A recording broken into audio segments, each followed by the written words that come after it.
ಶ್ರೀ ನಿತ್ಯಾನಂದ ಯೋಗಾಶ್ರಮ ಕೊಂಡೇವೂರು ಮಠದ ಮೂಲಕ ಕುಳೂರು ಕನ್ಯನ ಸದಾಶಿವ ಶೆಟ್ಟಿಯವರ ಉದಾರ ಕೊಡುಗೆಯಾಗಿ ಹೆಮಟಾಲಜಿ ಅನಲೈಸರ್ ಮಂಗಲ್ಪಾಡಿ ಸರ್ಕಾರಿ ಆಸ್ಪತ್ರೆಗೆ ನೀಡಲಾಗಿದೆ. ಶ್ರೀ ನಿತ್ಯಾನಂದ ಯೋಗಾಶ್ರಮ ಕೊಂಡೇವೂರು ಮಠದ ಮೂಲಕ ಕುಳೂರು ಕನ್ಯನ ಸದಾಶಿವ ಶೆಟ್ಟಿಯವರ ಉದಾರ ಕೊಡುಗೆಯಾಗಿ ಹೆಮಟಾಲಜಿ ಅನಲೈಸರ್ ರೋಗಿಯ ರಕ್ತ ಮಾದರಿಯ ಪರೀಕ್ಷೆ ಯಂತ್ರ ಮಂಗಲ್ಪಾಡಿ ಸರ್ಕಾರಿ ಆಸ್ಪತ್ರೆಗೆ ಸಮರ್ಪಿಸುವ ಕಾರ್ಯಕ್ರಮ ಇಂದು ಬೆಳಿಗ್ಗೆ 9:30ಕ್ಕೆ ಸರಿಯಾಗಿ ಕೊಂಡೇವೂರು ಮಠದಲ್ಲಿ ನಡೆಯಿತು.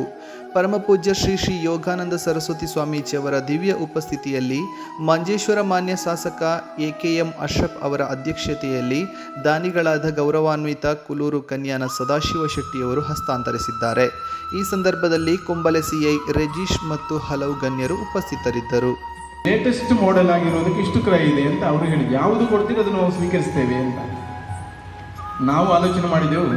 4 ಅಲ್ಲ 5 ಲಕ್ಷ ಆದರೂ ಇಂಥ ಕೊಡುಗೆ ಕೊಡುವಂತಹ ಮಹೋನ್ನತ ಮನಸ್ಸು ಮತ್ತು ಸಾಮರ್ಥ್ಯ ಇರುವಂತಹ ಸದಾಶಿವ ನನಗೆ ಕೇಳಿ ನೋಡ. ಆಗ ಅವರು ಹೇಳಿದರು, ಕೊಡುವಾಗ 2 ಲಕ್ಷದಲ್ಲ, ಒಳ್ಳೆಯದನ್ನೇ ಕೊಡಬೇಕು.